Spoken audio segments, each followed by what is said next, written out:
Convido os irmãos a abrirem suas Bíblias no Evangelho segundo Marcos, capítulo 1. Evangelho de Jesus Cristo, segundo Marcos, capítulo 1, versículo 1. Diz assim a palavra do Senhor: princípio do Evangelho de Jesus Cristo, Filho de Deus. Amém. Oremos ao Senhor pela exposição desta tarde. Senhor Deus, Todo-Poderoso, Criador dos céus e da terra, queremos, Senhor, ser gratos pela revelação da Tua Palavra, pelo Evangelho do Teu Filho e por termos, Senhor, acesso a tão riqueza obra, acesso a tão rica graça. Então, Senhor, nos abençoa nessa noite. Ser comigo, Senhor, que vou ser o pregador, o expositor desse texto. Ó Senhor, apesar das minhas falhas e limitações, me usa, Senhor, nesse momento. Ser também, Senhor, com o Teu Espírito Santo, aplicando também essas verdades à minha vida, à minha realidade, na minha família, Senhor. Também peço por meus irmãos que estão aqui ouvindo, que o Senhor possa estar fazendo com que a mente deles estejam atentas à Tua Palavra, que o coração deles, Senhor, estejam como terreno, Senhor, já pronto para receber a semente da Tua Palavra, para que possa haver frutos em suas vidas também e em suas famílias. Ó Senhor, nos abençoa, tira as vendas espirituais que nós temos e nos faz enxergar o máximo de Ti nesse momento de exposição da Tua Palavra. Então, te pedimos, Senhor, que o Senhor nos abençoe neste momento. É no nome de Cristo que te oramos gratos. Amém. Certamente há momentos em nossa vida que nós temos expectativa de várias coisas. Eu tenho certeza que você já foi a um casamento. A expectativa de todos é que a noiva chegue. Todo mundo tem essa expectativa. Antes da noiva chegar, as pessoas não prestam atenção em tantos detalhes, talvez na ornamentação, em alguma coisa, mas quando a noiva chega, que começa aquele momento, você percebe que é algo sério. Você começa a prestar atenção em outras coisas. Você começa a prestar atenção na noiva, você começa a prestar atenção no noivo, e você presta atenção nos parentes, você presta atenção nas músicas, na pregação que é feita, e a expectativa daquele momento, a expectativa daquela chegada, faz a gente observar muita coisa e perceber muitas reações em pouco tempo. O início, esse momento em que o texto que nós lemos, ele vai falar, vai mostrar de um momento da expectativa, desde a primeira família que existia na terra, até a vinda do nosso Senhor Jesus Cristo. Nós vamos ver aqui em todo o Evangelho de Marcos, mais ou menos isso, a reação do noivo, o Senhor Jesus Cristo. Vamos ver a reação da noiva, a reação das pessoas que estavam ali. Ele vai observar tudo isso. Vamos ver o Evangelho de Cristo. No Evangelho de Marcos, nós vamos observar como é que foi a chegada do Filho de Deus. É isso que nós vamos ver no Evangelho de Marcos. Vamos ver a expectativa, como foi que aconteceu. Iremos iniciar isso. O sermão de hoje, ele vai ser um sermão expositivo do primeiro versículo, mas vamos ter uma visão panorâmica do livro. O que é que o livro de Marcos como todo quis dizer? Como é que Marcos ele escreve esse? Quais são os recursos literários que ele usa? Como é que naquela época eles queriam demonstrar uma ênfase ou trazer alguma ideia? Vamos ver algumas coisas desse tipo no sermão de hoje. Se podemos trazer uma proposição para esse texto, nós podemos dizer que a identidade e o Evangelho de Cristo nós vamos ver a identidade do Evangelho de Cristo e o que significa ser seu discípulo. Nós vamos ver a identidade do Evangelho de Cristo e o que significa ser seu discípulo.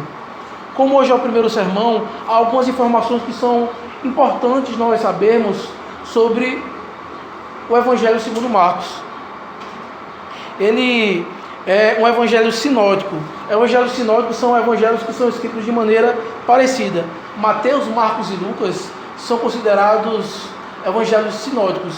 Já João, ele é um pouco diferente. Então, em outro momento, estudando as cartas, a gente pode adentrar sobre isso. Ele foi escrito mais ou menos no ano 50. Ele foi escrito em Roma para judeus e para alguns gentios de Roma. Então, esse é o contexto do livro. Muito obrigado. O livro de Marcos, o próprio Marcos, ele era o nome de Marcos primeiro, não é Marcos. O nome de Marcos é João. O significado do nome dele, que vem do grego Yohanan, significa que Javé mostrou graça. Alguém que recebeu graça do Senhor. Mas como vários judeus de sua época, como ali eles tinham sido colonizados, ele tomou para si um sobrenome latino que significa, que o nome é Marcos, que significava um grande martelo. Nós não temos informações o porquê disso, mas a maneira como ele fala aqui no livro de Marcos, dá a ideia de como se fosse alguém que bate, alguém que fala firme. Então a gente vai ver no Evangelho de Marcos ele batendo muito naqueles que são contra o Evangelho, naqueles que não acreditam em Deus. Então talvez o nome dele mostre uma característica dele. Ele confronta aquelas pessoas que são contra o Evangelho.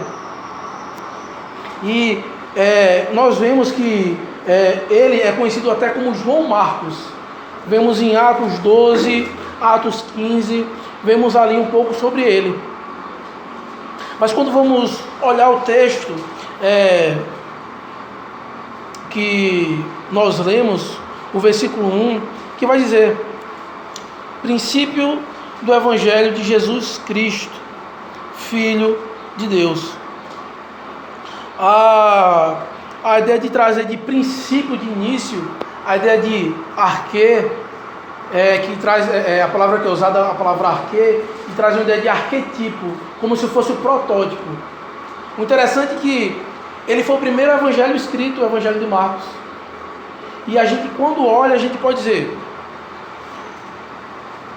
o primeiro livro ele não foi o primeiro livro escrito do Novo Testamento. Foi a carta aos Tessalonicenses. Ele foi o primeiro evangelho escrito. Da mesma maneira que ele começou, é a mesma maneira que começa Gênesis 1, no princípio. Criou Deus. Ele traz uma ideia da abertura do cano. Marcos estava escrevendo isso aqui e ele tinha totalmente, ele tinha em mente isso aqui, que ele estava sendo inspirado por Deus para escrever isso. Ele mostra, olha, isso aqui é o princípio do Evangelho de Jesus. E vamos ver outras ênfases disso. A ideia da chegada do reino, a vinda do reino do Messias. O próprio Cristo aqui vindo cumprir a missão para o qual ele foi designado por Pai. A solução do problema da queda em Gênesis 3, ao qual o Senhor promete um que viria da mulher que resolveria o problema. O princípio do Evangelho de Jesus. Tudo isso aqui nós podemos entender. O Evangelho de João, ele inicia da mesma forma. Não é só Marcos que faz isso. O Evangelho de João começa dizendo: no princípio era o Verbo, e o Verbo era Deus, e o Verbo estava com Deus, e ele se tornou carne e habitou entre nós. Então os evangelistas, os autores dos evangelhos, quando eles vão aqui falar do Evangelho de Cristo, eles começam com essa mentalidade. Aqui é uma ideia da restauração da criação. A criação está sendo restaurada. O que a criação almejava estava vindo. O Senhor chegou.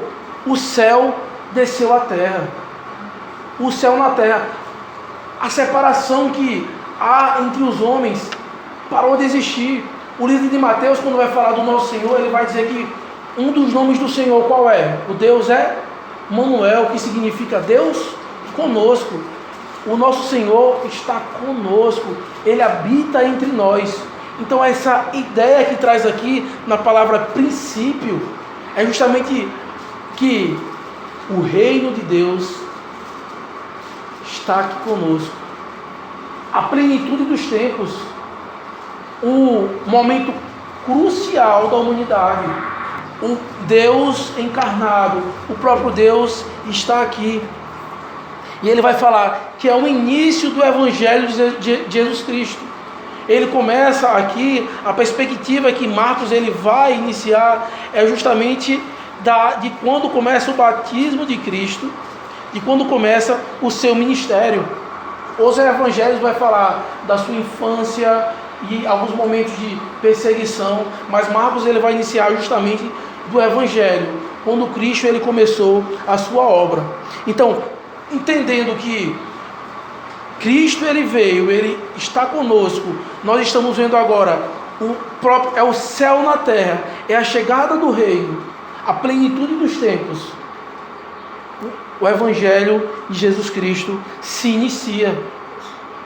Aquilo que foi prometido se cumpriu. E ele começa ali o seu ministério. Ele começa então a sua obra. A ideia que o texto traz aqui também do Evangelho de Cristo, ela está em uma das classificações do substantivo que na língua original ela traz alguns significados.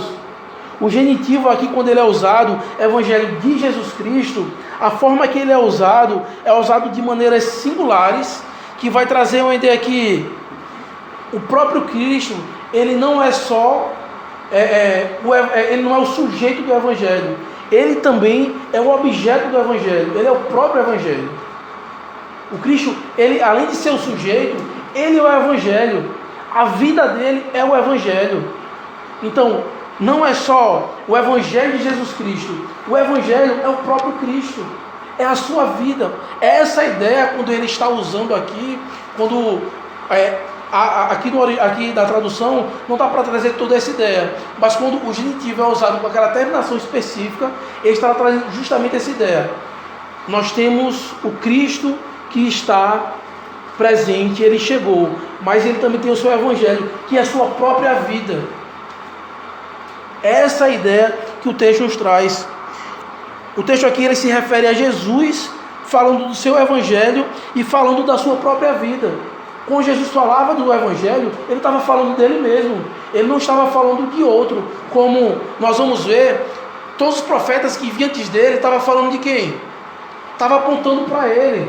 O próprio João Batista, nós vamos ver nos próximos sermões que o João Batista ele vai dizer, o versículo 7, vejam: após mim vem aquele que é mais poderoso do que eu, do qual não sou digno de, curvando-me, desatar as correias das sandálias. Então, todos os outros falavam de alguém superior, falavam do Evangelho, mas Cristo, quando ele falava do Evangelho, ele se referia a ele mesmo. Então há uma diferença. Cristo ele é o sujeito e o objeto do seu próprio Evangelho. O livro de Marcos, como um todo, ele vai tratar tem 2 momentos do livro de Marcos. Do capítulo 1 ao capítulo 8, se você olhar nas suas escrituras, essa porção, ele vai do 1 ao 8. Aqui ele vai tratar da identidade e o Evangelho de Cristo. Quem Cristo é? Ele vai mostrar aqui o Evangelho de Cristo e sua identidade. Ele vai mostrar que Jesus Cristo é o Filho de Deus. Marcos ele vai bater nessa tecla. Quem Jesus Cristo é? Ele é Deus. O Evangelho é a sua vida. Jesus Cristo ele é o Filho de Deus. Marcos ele vai estar batendo nessa tecla. Olha o Evangelho de Cristo. Ele é Deus. As pessoas ficam abismadas com o que ele faz. O que ele faz não é normal.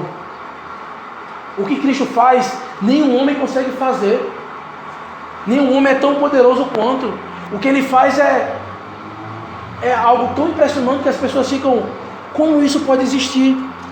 E eu quero que nós olhemos de uma maneira panorâmica hoje essa segunda parte do sermão, que nós vamos ver o Evangelho de Cristo e sua identidade. Primeiro nós vemos o versículo 1, onde Cristo ele é o sujeito e o objeto do Evangelho. Agora nós vamos ver o Evangelho de Cristo e sua identidade. Nós vamos ver como Cristo, em sua obra, foi exaltado.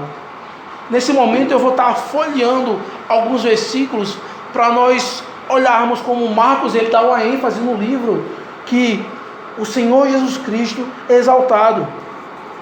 Abram por favor, vejam o que diz Marcos 2, versículo 12.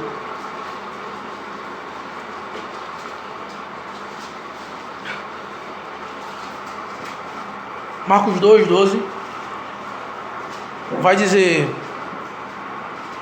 então ele se levantou e no mesmo instante, tomando o leito, retirou-se à vista de todos, a ponto de se admirarem todos e darem glória a Deus, dizendo: jamais vimos coisa assim. O Senhor cura um paralítico e as pessoas veem Cristo e dizem: olha, eles glorificam a Deus e dizem: nós nunca vimos coisa assim, algo inédito. Quem consegue fazer essas coisas?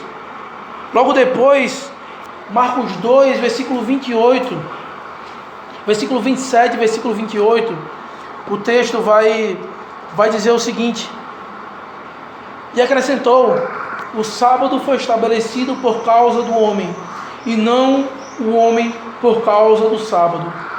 De sorte que o Filho do Homem é o quê? Senhor também do sábado. O quarto mandamento dizia que o sábado era o dia separado para Deus. E ele dizendo: eu sou o Senhor também do sábado. Ele está dizendo: eu sou o próprio Deus. E as pessoas que viam aquilo entendiam, diziam: olha, ele é Deus. Quem é esse homem? Ele é Deus. Ele cura no sábado. Ele faz milagres no sábado. E o Senhor, ele aqui diz: olha, o Filho do Homem é Senhor também do sábado. Eu sou o Senhor de vocês. Ele estava dizendo para aquele povo: olha, o que é que a gente leu hoje na leitura da lei? Eu sou o Senhor teu Deus que te tirei da terra do Egito, da casa da servidão. Ele estava dizendo para aquele povo: olha, foi eu que livrei vocês do cativeiro. Eu era que estava ali na frente de vocês. Eu que era a nuvem de glória. Eu que estava ali na frente. Foi eu que salvei vocês. Foi eu que derrotei os exércitos. E o povo quando ouviu isso, era para ver e dizer: realmente, esse é o Filho de Deus. Mas não para por aí. Capítulo 3, versículos 7 e 9. 7 a 9 vai dizer: retirou-se Jesus com seus discípulos para os lados do mar. Seguia-o da Galiléia uma grande multidão, também da Judéia, e de Jerusalém, da Idumeia, da além do Jordão e dos arredores de Tiro e de Sidom. Uma grande multidão, sabendo quantas coisas Jesus fazia, veio ter com ele. Então recomendou a seus discípulos que sempre tivessem pronto um barquinho para a multidão, a fim de não o comprimirem. As pessoas olhavam para ele e diziam: realmente, esse homem é diferente. Multidões começaram a procurar ele por causa das obras dele. As pessoas olharam: olha, realmente, ele não é qualquer um. Esse homem é Filho de Deus. E Marcos ele vai mostrar justamente para que nós entendamos a leitura das pessoas daquela época. Versículo 20, novamente ele vai dizer: então ele foi para casa, não obstante, a multidão afluiu de novo, de tal modo que ele nem podia comer. Ele não estava conseguindo nem comer, a multidão procurando. Então havia um reconhecimento de que Jesus era Deus. Ele não era um ser qualquer. Jesus se tornou alguém muito conhecido. Novamente, capítulo 4, versículo 1. Voltou Jesus a ensinar à beira-mar, e reuniu-se numerosa multidão a ele, de modo que entrou no barco, onde se assentou, afastando-se da praia, e todo o povo estava à beira-mar, na praia. Todo o povo ali parou para vir ouvi-lo. Ele estava tentando falar, mas não conseguia. Ele teve que se afastar um pouco e falar de longe no mar, para que as pessoas ouvissem o que ele tinha para dizer. Então, muitas pessoas foram alcançadas, todo o povo. Além disso, nós vamos ver também, Marcos, ele vai continuar mostrando justamente que até os demônios se submetem a ele. Veja, Marcos capítulo 5, versículo 7. Ele chega e vê o Gerazeno endemoniado. E o demônio, quando de longe, versículo 6, capítulo 5, versículo 6. Quando de longe viu Jesus, correu e o adorou, exclamando em alta voz: que tenho eu contigo, Jesus, Filho do Deus Altíssimo? Conjuro-te por Deus que não me atormentes. Veja, o demônio viu, o adorou e disse: quem é ele? É o Filho de Deus. E é justamente nessa tecla que Marcos está querendo bater. Quem Jesus é? Ele é o Filho do Deus Altíssimo. Logo mais nós também vemos aqui o versículo 20, onde ele foi e começou a proclamar em Decápolis tudo o que Jesus fizera, e todos se admiravam. Aquele homem queria seguir a Jesus, mas o Senhor Jesus disse: olha, vai lá pregar para aquela região. Decápolis era um povo que não fazia parte do povo judeu, era uma cidade à parte. Ali o evangelho de Jesus já começou a ser pregado naquele local.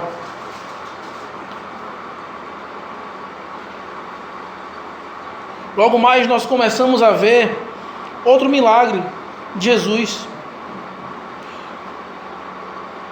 Marcos 5, aí nós começamos a ver Cristo agora, ele fazendo milagres. Nós vimos ele mostrando, fazendo coisas que as pessoas se admiravam. Ele é Senhor do sábado, ele se tornou alguém popular, os demônios se submetiam a ele, e agora ele começa a fazer curas, que as pessoas começam a dizer: isso não é normal. Quem é que consegue fazer isso? Não é qualquer um que cura a pessoa, não só fisicamente, mas espiritualmente. E é o que nós vamos ver também, Cristo fazendo isso. Veja, por favor, Marcos 5, versículo 34. A mulher que tinha um fluxo de sangue, ele vai dizer: filha, a tua fé te salvou, vai-te em paz e fica livre do teu mal. O Senhor a salva tanto fisicamente como espiritualmente. O Senhor salva o homem como um todo. Nós continuamos a ver, logo após, o Senhor também salva a filha de Jairo. A menina estava morta e ela foi ressuscitada. Logo depois, capítulo 6, versículo 2, nós vamos ver: chegando o sábado, passou a ensinar na sinagoga, e muitos ouvindo se maravilhavam, dizendo: de onde vêm estas coisas? Que sabedoria é esta que lhe foi dada? E como se fazem tais maravilhas por suas mãos? As pessoas diziam: olha, como é que isso acontece? Ele ia no dia do Senhor, no dia dele, ele ia para a sinagoga, fazia maravilhas. As pessoas perguntavam: que sabedoria é esta? Que maravilhas são estas? A obra que Jesus Cristo fazia, as pessoas olhavam e ficavam todos maravilhados. Não é normal.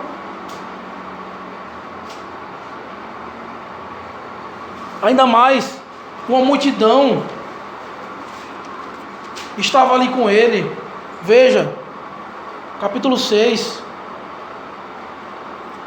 O Senhor, as pessoas estavam ali, a partir do versículo 30 ao versículo 44, nós já vamos ler, mas veja o que diz, a partir do versículo 42, todos comeram e se fartaram, e ainda recolheram 12 cestos de pedaços de pão e de peixe. Os que comeram dos pães eram 5.000 homens. Não havia nenhum local que poderia armazenar tanta comida para essa quantidade de pessoas naquele momento. Eles não tinham como comprar, eles não tinham nem dinheiro suficiente. E aqui há um milagre. O Senhor, ele alimenta, tinha 5.000 homens, sem contar mulheres e crianças. A palavra que está falando homens aqui no original é homens mesmo, do sexo masculino. Então veja, aqui há um milagre. O Senhor faz uma multidão de pessoas comerem e se alimentarem. E vamos ver o que é para essas pessoas ouvirem isso. Qual foi o outro momento da Bíblia que o Senhor alimentou o povo? Foi com o quê? Com pão, com maná no Antigo Testamento. Então eles, quando viram isso, disseram: quem faz essas coisas é Deus. A única pessoa que alimentou as pessoas no meio do deserto, onde não tinha nada, foi o próprio Deus. Então esse aí também é Deus. Havia esse significado. Isso é tão grande que não foi só aquela mulher que estava enferma, que tocou em Jesus e foi curada. Havia várias pessoas que reconheceram isso e viviam dessa maneira. Vejam, Marcos 6,56. Onde quer que ele entrasse, nas aldeias, cidades ou campos, punham os enfermos na praça, rogando-lhe que os deixasse tocar ao menos na orla da sua veste, e quantos a tocavam saíam curados. Tem algumas curas que são pontuais, que estão no Evangelho, mas a quantidade de curas, da obra e milagres que Cristo fez, o tanto de pessoas que foram salvas, era algo impressionante. Multidões e multidões o perseguiam. É algo que nós olhamos e devemos nos abismar. Salmo 7, versículo 37, que é quando nós percebemos que acaba a primeira parte do livro de Marcos. Ele termina justamente trazendo essa ideia. Maravilhavam-se sobremaneira, dizendo: tudo ele tem feito esplendidamente bem. Não somente faz ouvir os surdos, como falar os mudos. Então nós podemos ver que Jesus Cristo, ele é um Deus exaltado. Ele fez maravilha e as pessoas olhavam: ele faz coisas grandiosas. E quando vamos ver isso, ponto a ponto do livro de Marcos, nós vamos ver como a obra de Cristo, ela é totalmente grandiosa. Quando vamos olhar esse capítulo 8, que é um capítulo de transição, que ele vai passar para a segunda parte, que Cristo vai começar a ensinar como ser um discípulo dele. Como é que nós devemos ser um discípulo? Mas nessa primeira parte nós vimos a identidade e o Evangelho de Cristo. Quem Cristo é? O que é o Evangelho? Cristo, ele é Filho de Deus. E o Evangelho é a sua própria vida. É Ele mesmo. É isso que nós devemos entender nessa primeira parte do livro de Marcos. Nesse momento aqui, há uma transição. Ele vai trazer aqui como se fosse um resumo. Mas eu queria que nós atentássemos somente para do versículo 22 ao versículo 26. Depois de tudo que Cristo fez, os fariseus, os mestres da lei, eles pedem ao Senhor, no versículo 11 primeiro: e saindo os fariseus, puseram-se a discutir com ele, e pediram-lhe um sinal. Jesus, porém, arrancou do íntimo do seu espírito um gemido e disse: porque pede esta geração um sinal? Em verdade vos digo, que a esta geração não se lhe dará sinal algum. E deixando-os, tornou a embarcar e foi para outro lado.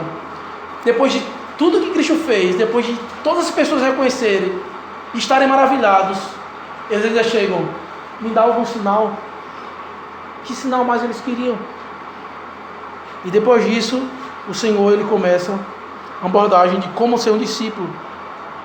Veja, do versículo 22 ao 26 vai trazer justamente essa ideia do homem ser curado por inteiro. Aqui é a cura de um cego, que ele é curado de maneira processual. Há dois momentos da cura dele. Ele é curado como?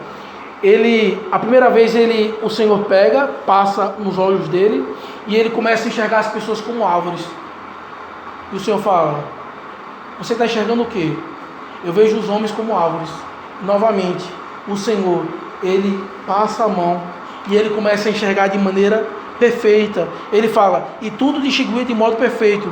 E mandou-lhe Jesus para casa, recomendando-lhe: não entres na aldeia.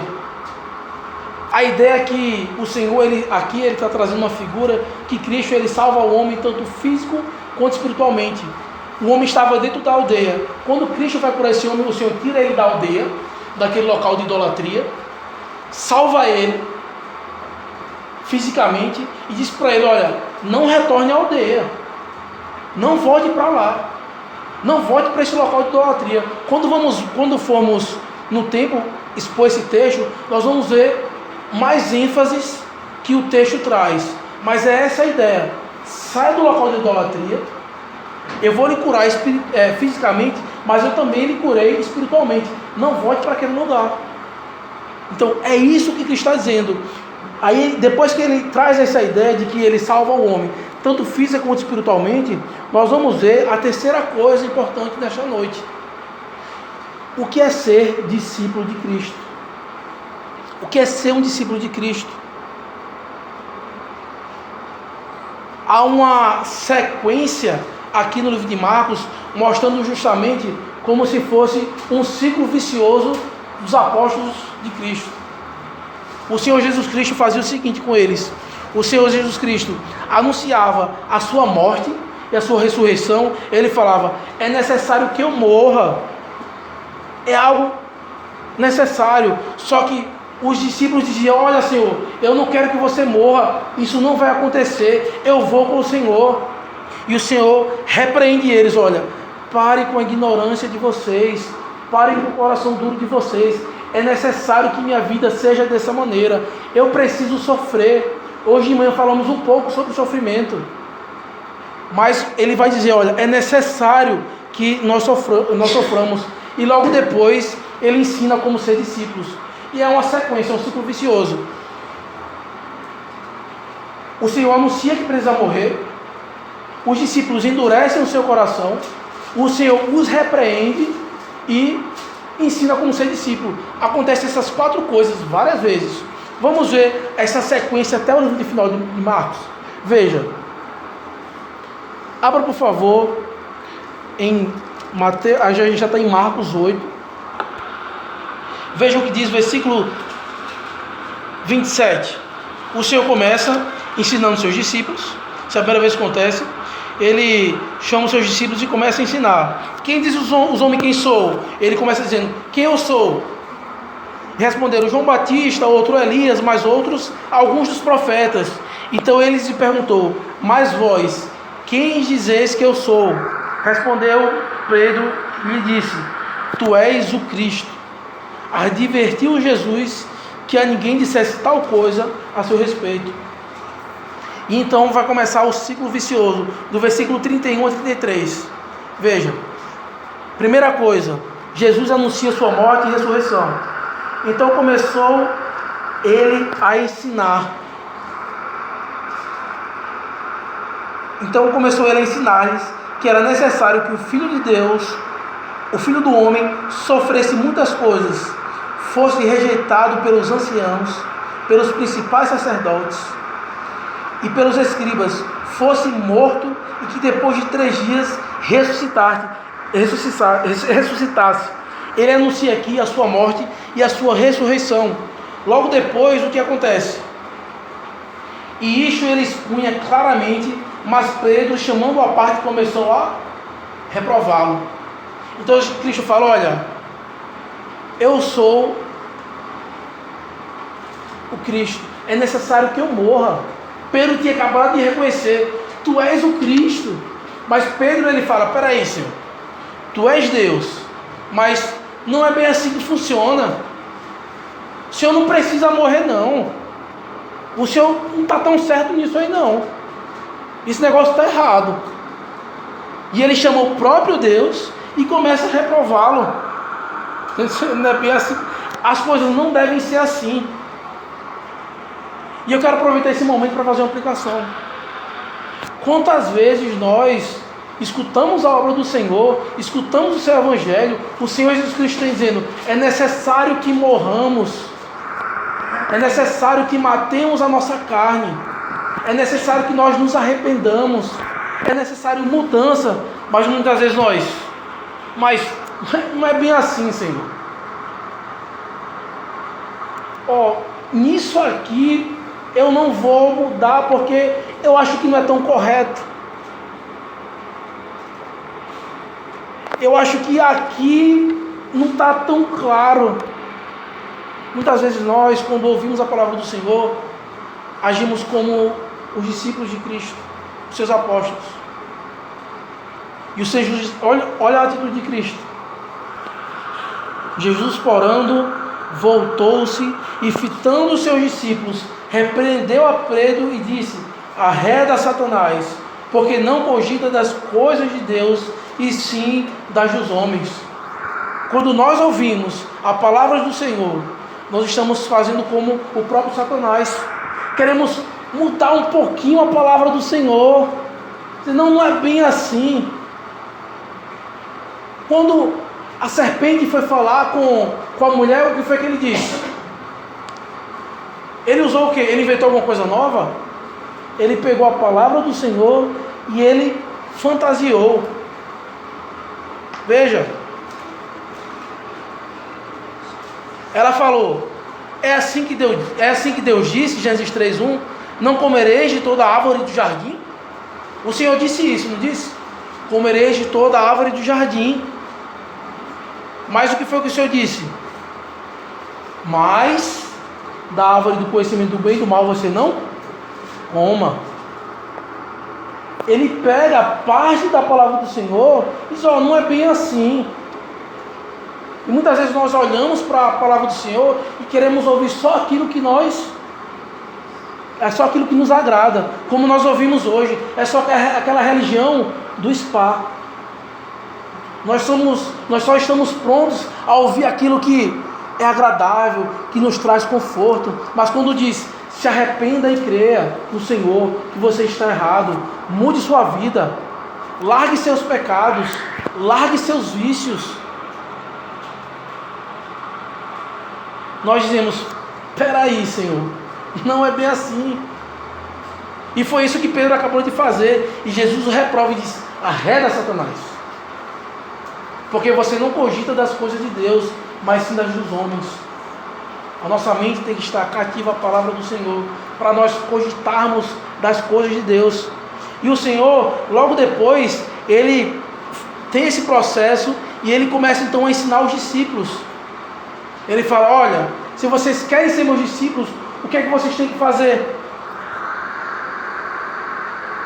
Versículo 34. Então, convocando a multidão e juntamente seus discípulos, disse: se alguém quer vir após mim, a si mesmo se negue, tome a sua cruz e siga-me.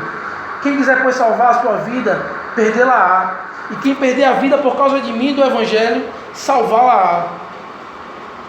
Que aproveita ao homem ganhar o mundo inteiro e perder a sua alma? Que daria o homem em troca da sua alma?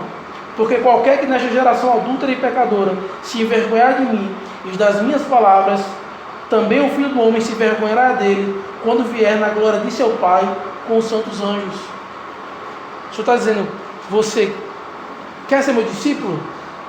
Tome a sua cruz e siga-me, esteja pronto a servir. Então, há essas 4 coisas. O Senhor fala o que é necessário.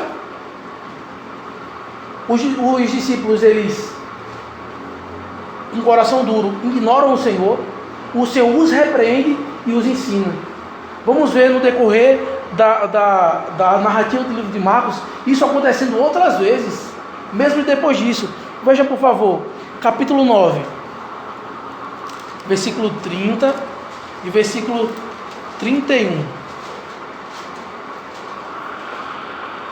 Jesus diz: e tendo partido dali, passavam pela Galiléia e não queria que ninguém o soubesse, porque ensinava os seus discípulos e lhe dizia: O Filho do Homem será entregue nas mãos dos homens, e matarão, mas 3 dias depois da sua morte, ressuscitará.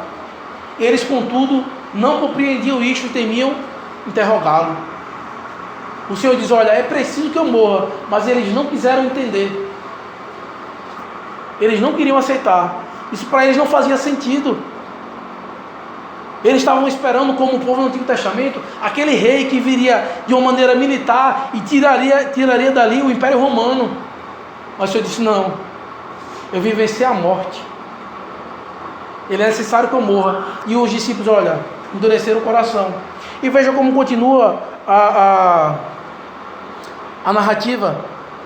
Ele vai dizer: tendo eles partindo para Cafarnaum, estando ele em casa, interrogou ele os discípulos. E ele agora vai ensinar os discípulos: de que discorreis pelo caminho? O Senhor Cristo percebe que eles estavam diferentes e fala: o que vocês estavam discutindo no caminho? Qual era o assunto que vocês estavam tratando? O Senhor que sonda corações. Mas o que foi que eles fizeram? Guardaram silêncio, porque pelo caminho haviam discutido entre si sobre quem era o maior. Eles sabiam que a discussão deles era errada. Eles tinham total ciência disso. Então o que foi que eles fizeram? Guardaram o silêncio. Isso faz a gente lembrar de que quando o Senhor veio no jardim e Adão e Eva, o que foi que eles fizeram? Eles se esconderam. Eles não queriam falar nada ao Senhor, porque eles sabiam que era errado. O coração deles estavam endurecidos para entender o ensinamento do Senhor. Para eles estava muito confortável estar com o próprio Deus ali. Ele via aquelas maravilhas, mas ele vai morrer e agora? O que eu vou fazer? Eles não queriam aceitar que esse era o modo que o próprio Deus estava determinando para eles.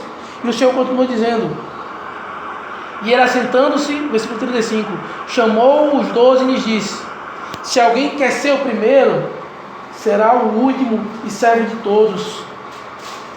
Trazendo uma criança, colocou-a no meio deles e, tomando-a nos braços, disse-lhes: qualquer que receber uma criança tal como esta em meu nome, a mim me recebe. E qualquer que a mim me receber, não recebe a mim, mas ao que me enviou. Você está dizendo: você quer ser o primeiro? Então se coloca como o último. Você quer ser grande? Então sirva. A gente vai ver em toda a narrativa de Marcos que Marcos é irônico. Você quer ser grande? Se diminua. As crianças naquela época, e hoje também é assim, elas são frágeis, elas são indefesas. Então foi o que o Senhor falou: defenda aqueles que são incapazes. Você vê uma justiça acontecendo, defenda. Lute pela verdade, lute pela justiça. Esse é o meu evangelho. Sirva o seu irmão, sirva o irmão mais fraco. Ah, você quer ser crente? Você quer ser o primeiro? Não pense que você tem que estar aqui. Você tem que estar aqui. Você tem que ser como eu, você tem que servir. O Deus de toda a glória dizendo isso. Você já imaginou? O Senhor que não tinha necessidade de comer, não precisava sentir dor, sentir fome, sentir doença. Ele se humilhou. Ele estava falando de quem? Ele estava falando dele mesmo. Quem é meu discípulo tem que ser igual a mim. Você tem que servir, você tem que se humilhar. Você tem que se colocar no lugar do outro. Você tem que pensar: mas será que aquela pessoa que eu estou tendo problema é uma pessoa mais fraca do que eu? Se ela é uma pessoa mais fraca do que eu tenho que ajudá-la, eu tenho que trazê-la e fortalecer. Quando você vê alguém que é doente, você não traz, você vê alguém que é gripado, você não traz coisas que prejudicam a ela. Você não vai colocar um ventilador em cima dela, você não vai trazer sorvete para ela. O que você vai fazer? Você vai cuidar dela, você vai fazer uma canja, você vai trazer um remédio para ela, você vai cuidar dela. É isso que nós devemos fazer com nossos irmãos que são fracos espiritualmente. Mas muitas vezes nós não entendemos a misericórdia e a graça do Senhor. Nós queremos só a justiça pela justiça. Nós queremos ver o próximo pagar pelos seus pecados aqui e agora. E esquecemos que o próprio Cristo que pagou os pecados dele e já sofreu no lugar dele. Nós queremos ser aqueles ferrenhos que impõem regras sobre os outros. Mas esse não é o Evangelho de Cristo. O Evangelho de Cristo é: se alguém quer ser o primeiro, será o último e servo de todos. Esse é o Evangelho do Senhor Jesus Cristo. E ele ensina o que é discipulado. E novamente, ele faz isso. Veja, Marcos 10, capítulo 32 ao 34. Ele novamente aqui. Veja, estavam de caminho subindo para Jerusalém, e Jesus ia adiante dos seus discípulos. Estes se admiravam e o seguiam, tomados de apreensões. E Jesus, tornando a levar à parte os 12, passou a revelar-lhes as coisas que lhe deveriam sobrevir, dizendo: eis que subimos para Jerusalém, e o Filho do Homem será entregue aos principais sacerdotes e aos escribas. Condená-lo-ão à morte e o entregarão aos gentios, hão de escarnecê-lo, cuspir nele, açoitá-lo e matá-lo, mas depois de 3 dias ressuscitará. Veja, aqui o Senhor, aqui é uma profecia do que iria acontecer.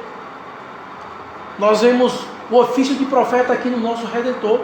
Ele está falando tudo o que iria acontecer. Aqui ele seria entregue aos sacerdotes, aos escribas, que iriam condená-lo à morte, que iam entregar ele na mão dos gentios, iam escarnecer dele, iam cuspir nele, iam açoitar, iam matá-lo. Aqui uma profecia de Cristo de como seria o período. Ele fala tudo, mostrando justamente que se ele quisesse, ele iria fugir. Mas não é isso que ele faz. Ele se entrega voluntariamente. É tanto que ele é que ensina. Aí logo depois, nós vamos ver do versículo 35 ao 37, novamente os discípulos, coração endurecido.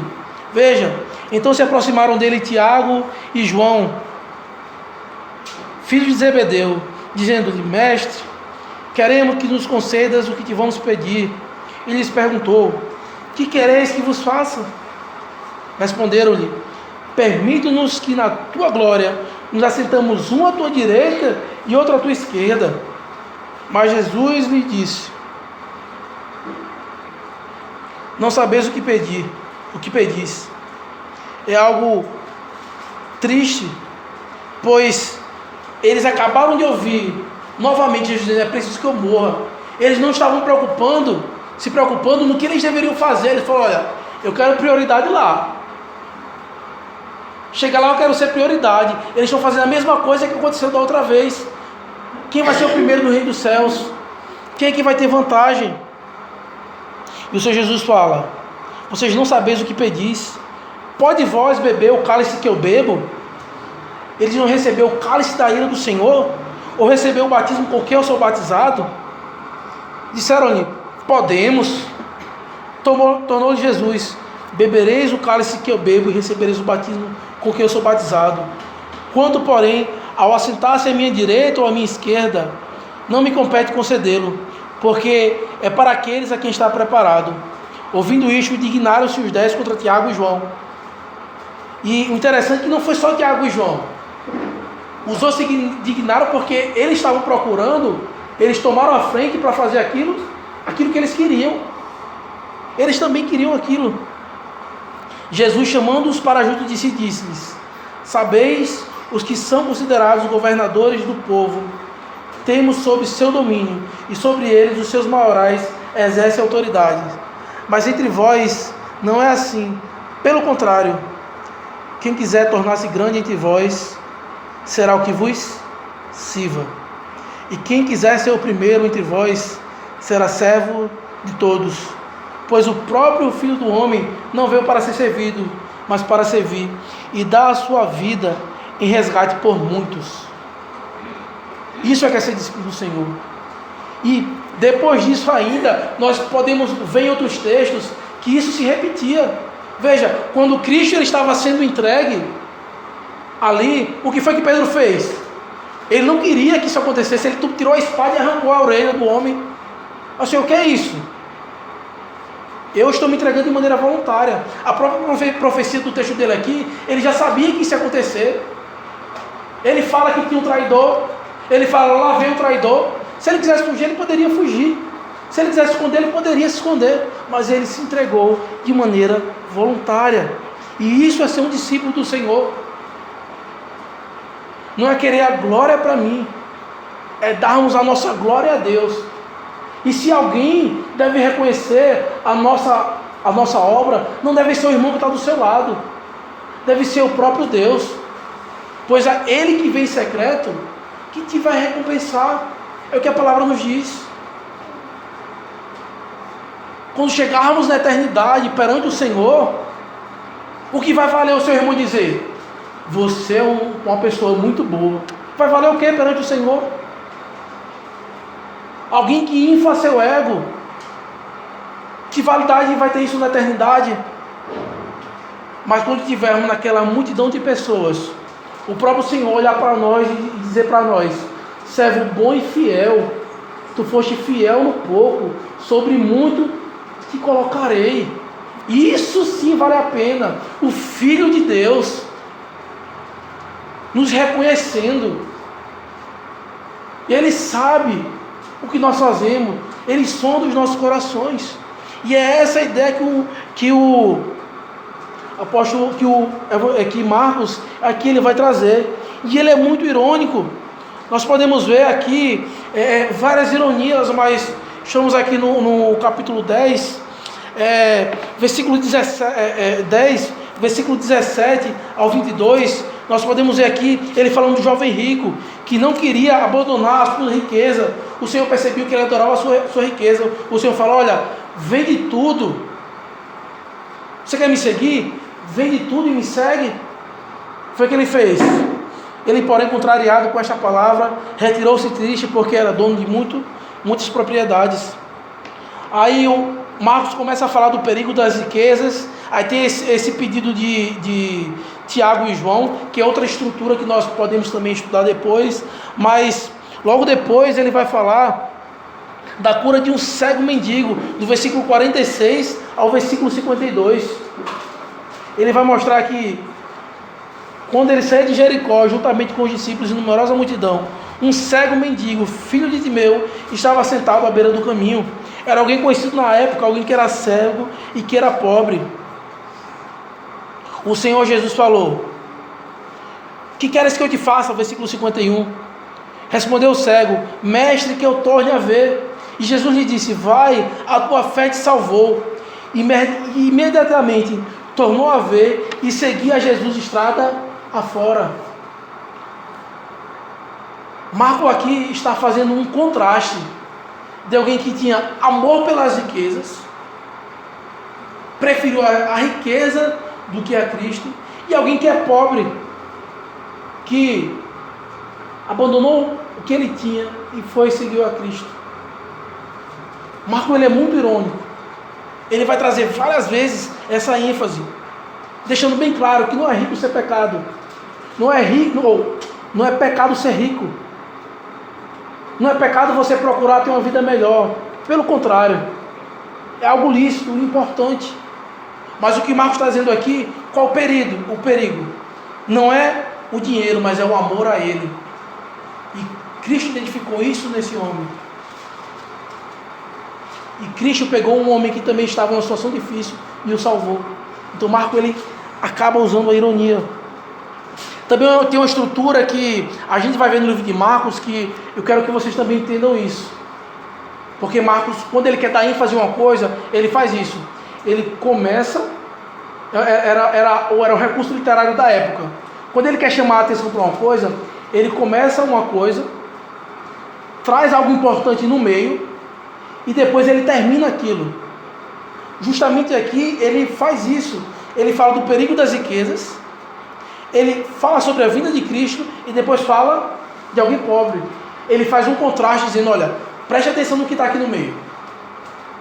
Olhe para isso aqui. E vamos ver isso várias vezes. Mas eu queria, só para terminarmos, olharmos dois exemplos. Veja, capítulo 5 de Marcos, por favor.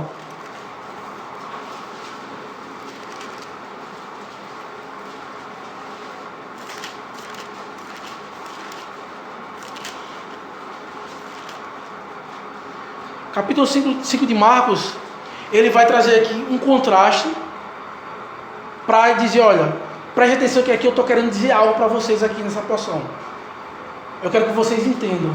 Ele falava por parábolas e também ele trazia alguns recursos para que o povo entendesse. E Marcos usa esse recurso.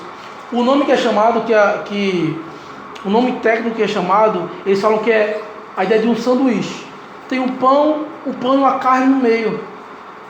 E ali tem algo que você tem que prestar atenção, que tem algo importante. Veja, versículo 5 do 21 ao 24, aqui tem um pedido de Jairo. Jairo fala, Senhor, a minha filha está doente.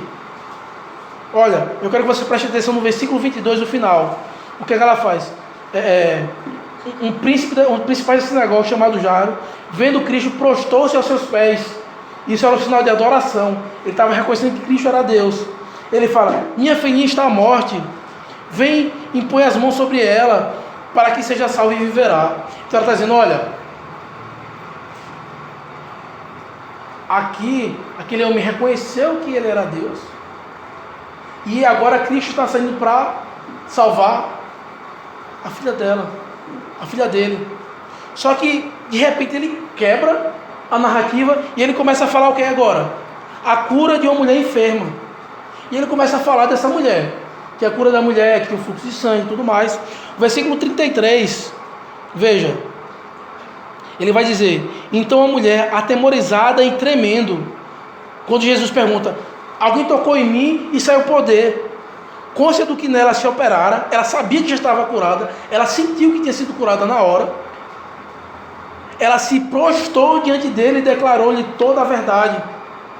E ele disse, filha, a tua fé te salvou, vai-te em paz e fica livre do teu mal. Você se lembra que eu falei no início que, qual era a ideia de Marcos? Mostrar que Cristo era Deus, que ele era o Filho de Deus, e aqui duas pessoas se prostram. Aí novamente ele volta a contar o caso da filha de Jairo. O que é que acontece aqui? É bem importante nós lermos. Falava ele ainda quando chegaram alguns das casas dos chefes da sinagoga e que disseram, tua filha já morreu, porque ainda incomodas o mestre? Mas Jesus, sem acudir a tais palavras, disse ao chefe da sinagoga, não temas, crê somente. Então chegaram as pessoas e dizem, olha, para de aperrear ele, a tua filha já morreu, tipo, desiste disso aí. É como ele não está dando tanta importância. Se tua filha está morrendo, era para curar essas pessoas depois. Isso aí não é tão importante. E o Senhor disse para ele, olha, não temas, somente creia.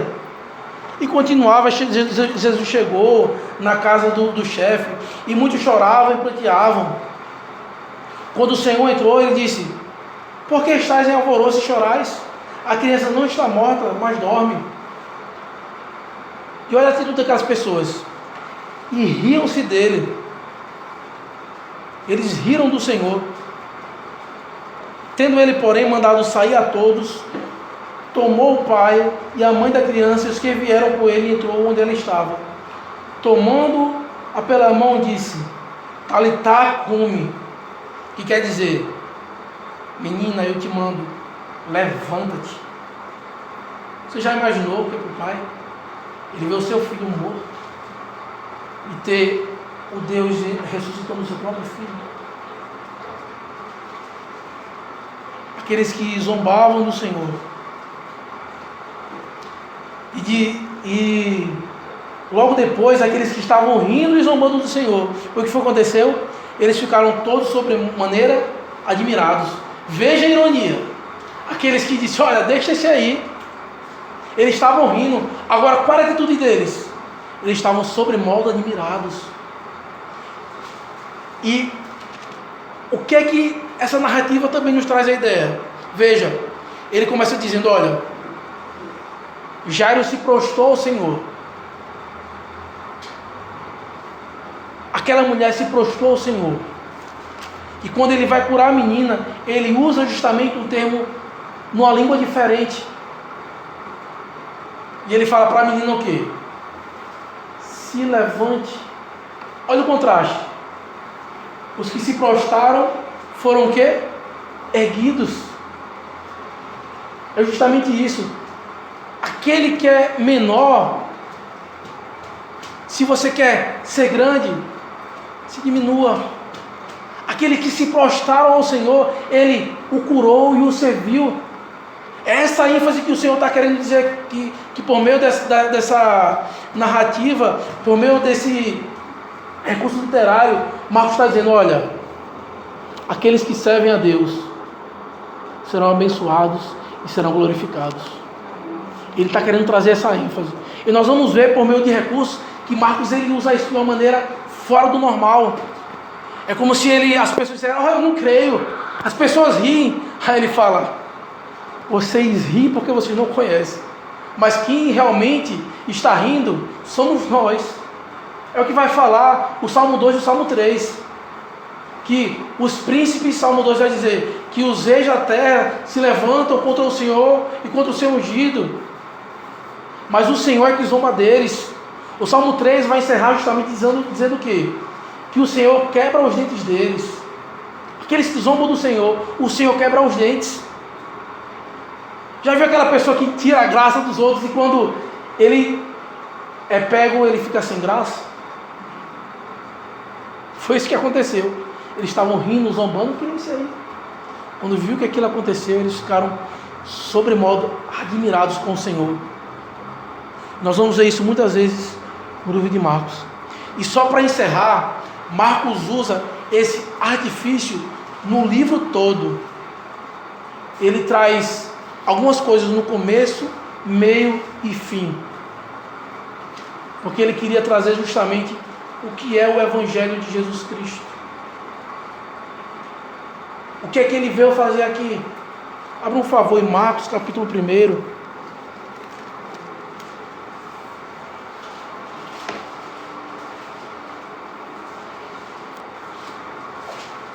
Os 3 momentos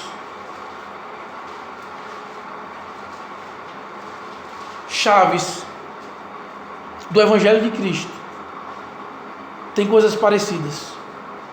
E justamente Marcos ele traz isso aqui para que a gente perceba. Veja, o batismo de Jesus, Marcos capítulo 1, de 9 a 11. Naqueles dias veio Jesus de Nazaré, da Galiléia, e por João foi batizado no Rio Jordão. Logo ao sair da água, viu os céus rasgarem-se e o Espírito descendo como pomba sobre ele. Então foi ouvida uma voz de onde? Dos céus, que disse: Tu és o meu filho amado, em ti me comprazo. Lembrem, outro evangelho vai dizer que João Batista aqui era confundido com quem? Com Elias. Elias ia ser o que viria antes do Cristo. E aqui os céus se rasgam. Você já imaginou essa visão? Os céus se rasgar e de lá descer algo sobrenatural, como não era uma pomba, era como uma pomba, algo que pairava, dizendo: Este é o meu filho amado, em quem me comprazo. A chegada do reino. Mas olha outro momento importante. Nós vamos ver aqui no batismo de Cristo, João Batista, que era chamado de Elias, que batizou o próprio Senhor, e o céu se rasgando. Abra por favor em Marcos capítulo 9.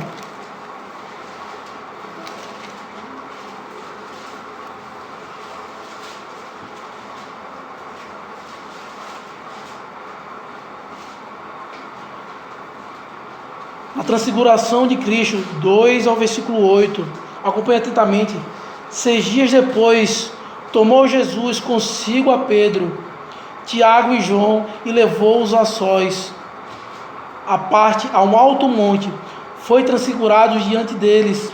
As suas vestes tornaram-se resplandecentes e sob modo brancas, como nenhum lavandeiro na terra as poderia alvejar. Apareceu-lhes Elias com Moisés, e estavam falando com Jesus. Então Pedro, tomando a palavra, disse: Mestre, bom é estarmos aqui e que façamos 3 tendas. Veja, Pedro de novo aqui, só abrindo parênteses aqui. Pedro de novo, vamos ficar aqui está bom demais. Vamos parar aqui. Mas voltando à ideia. Outra para Moisés e outra para Elias, pois não sabiam o que dizer, por estarem eles aterrados. Eles ficaram amedrontados e se jogaram no chão com medo do que estava acontecendo.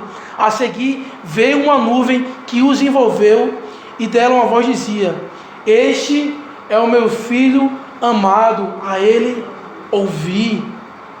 E de relance, olhando ao redor, a ninguém mais viram com eles, senão Jesus.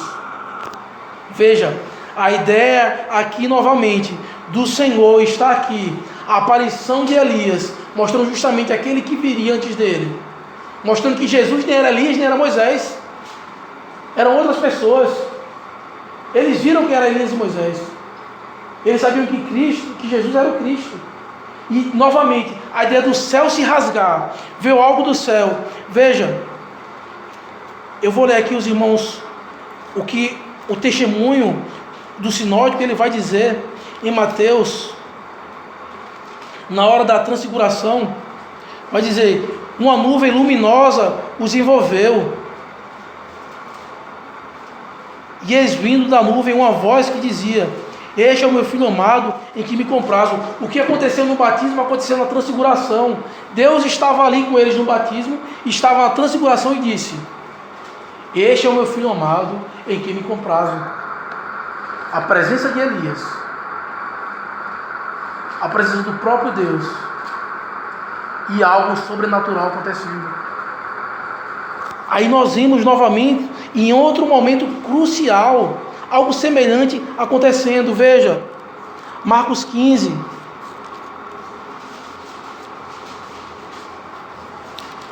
versículo 35 ao versículo 39. O Senhor, ele vai dizer no versículo 34: Eloi, Eloi, lama sabachthani, que significa o quê? Deus meu, por que me desamparaste? Alguém que estava crucificado, ele não era nem para conseguir falar. O texto aqui vai dizer que ele já estava há mais de 3 horas na cruz. Poucas pessoas sobrevivem a isso. Ele falou. Foi algo sobrenatural. É tanto que as pessoas dizem, logo depois falam: Vede, chama por Elias. Como foi parecido novamente a figura de Elias aqui aparecendo. Vede, chama por Elias.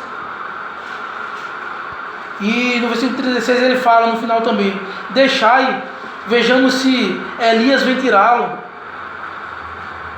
Mas Jesus, dando um grande brado, expirou. E o véu do santuário rasgou-se em 2 partes, de alto a baixo. O centurião, versículo 39, que estava em frente dele, vendo que assim expirara, disse o quê? Verdadeiramente, este homem era o Filho de Deus. Essas coisas aconteceram no batismo, na transfiguração e na sua crucificação. Ele é o Filho de Deus. O que Marcos está querendo mostrar aqui é que sim, ele é o Filho de Deus. Ele é o próprio Deus. Ele sabia tudo que ele iria passar. E veja,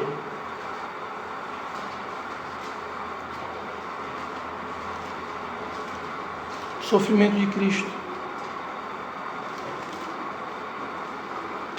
Ele não poderia falar. Era impossível que ele sequer falasse uma só palavra.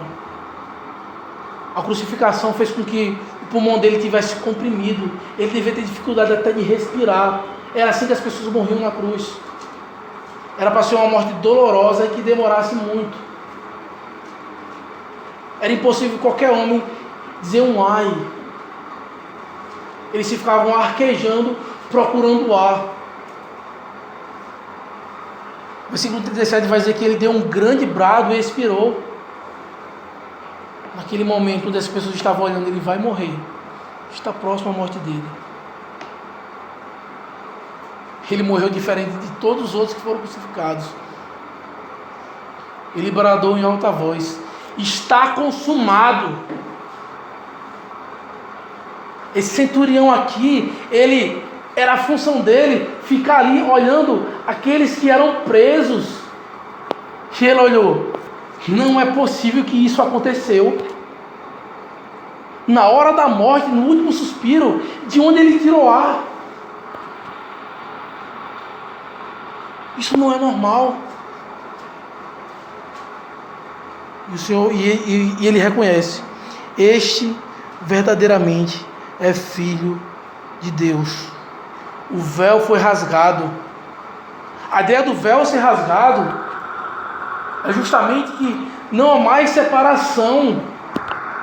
Nós temos um mediador que nós não precisamos mais ir até um tabernáculo, matar um animal, para que nós oremos ao Senhor. O sacerdócio universal obtido por meio da obra de Jesus Cristo nos dá a oportunidade de nos aproximarmos de Deus. E na verdade o que aconteceu não foi que nós nos aproximamos, Ele que veio até nós e disse: olha, você vai ser meu filho, você vai falar comigo. Toda a obra partiu dele. E o Evangelho de Cristo que Marcos está querendo mostrar é justamente trazendo essa ideia na nossa mente. Está consumado. Já resolveu, já aconteceu. Vocês mais não precisam estar na expectativa.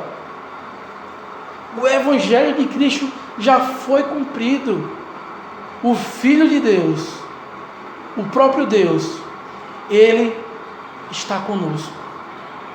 E nesse momento de culto solene, nós temos que diferenciar dos outros momentos. Reunião de quarta-feira, de sexta-feira, o momento do culto solene é algo diferente. Nós estamos aqui no culto solene, numa chamada, numa santa convocação do Senhor. Por isso, quando nós iniciamos o culto, qual foi a primeira coisa que nós fizemos? Escutamos a palavra lida e oramos fazendo o quê? Invocando a presença do Senhor no nosso meio. E toda invocação de qualquer religião precisa de sangue. Só que o sangue ao qual nós recorremos já foi vertido. Por isso que nós oramos. Nós te invocamos em nome de quem? De Cristo. Toda a nossa vida está ligada à obra de Cristo. Por isso que nós, quando vamos ser discípulos, temos que ser como Ele. Até o último suspiro de vida, nós temos que estar obedecendo o Pai. Nós temos que estar imitando, porque Ele já fez em nosso lugar. A graça do Evangelho é algo que deve fazer com que nós olhemos e afirmemos: isso não é normal. Eu não vejo isso em nenhum outro local. Eu não vejo isso em nenhuma outra religião. Eu não vejo isso em nenhuma outra coisa da minha vida. Eu só consigo ver essas coisas no Evangelho. Esse deve ser o nosso pensamento. Um momento glorioso, que nós reconhecemos que Cristo é o verdadeiro Deus, é algo impressionante. Veja, em todo o Evangelho de Marcos, tirando os seus discípulos e os próprios demônios, esse momento aqui da crucificação foi o primeiro homem aqui no Evangelho de Marcos que diz: verdadeiramente, eu sou filho de Deus.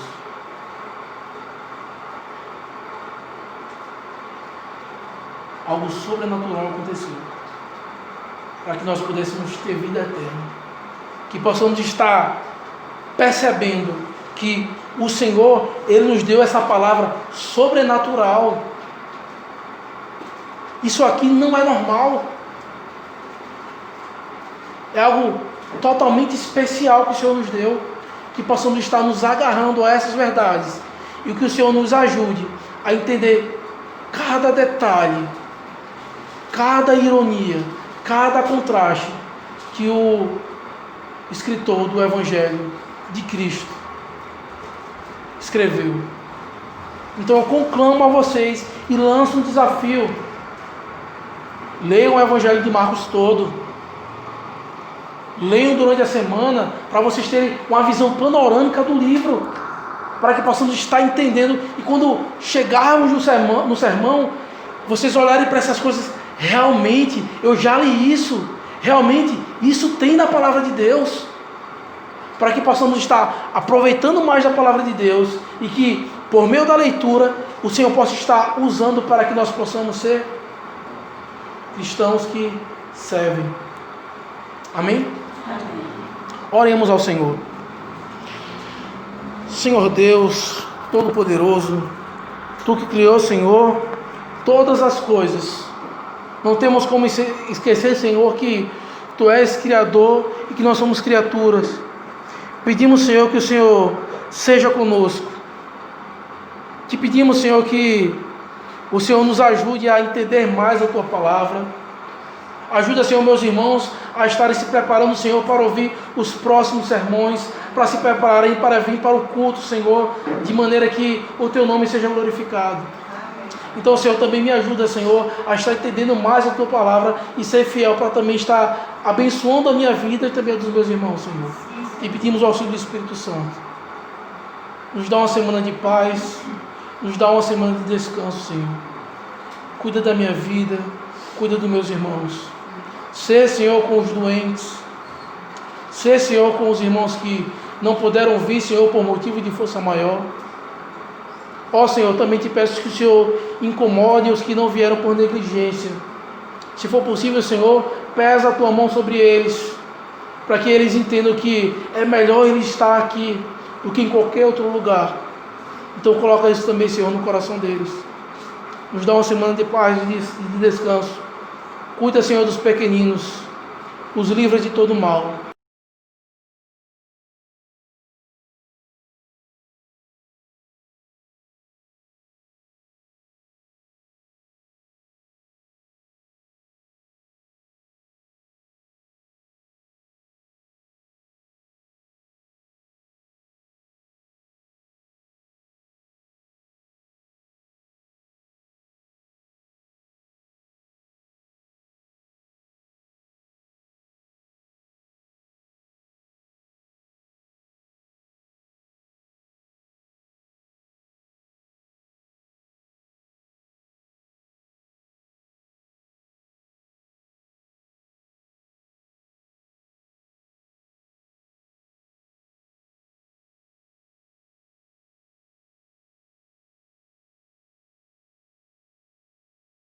Eterno e misericordioso Pai, que a comunhão, a consolação e o poder do Espírito Santo seja convosco e com todos.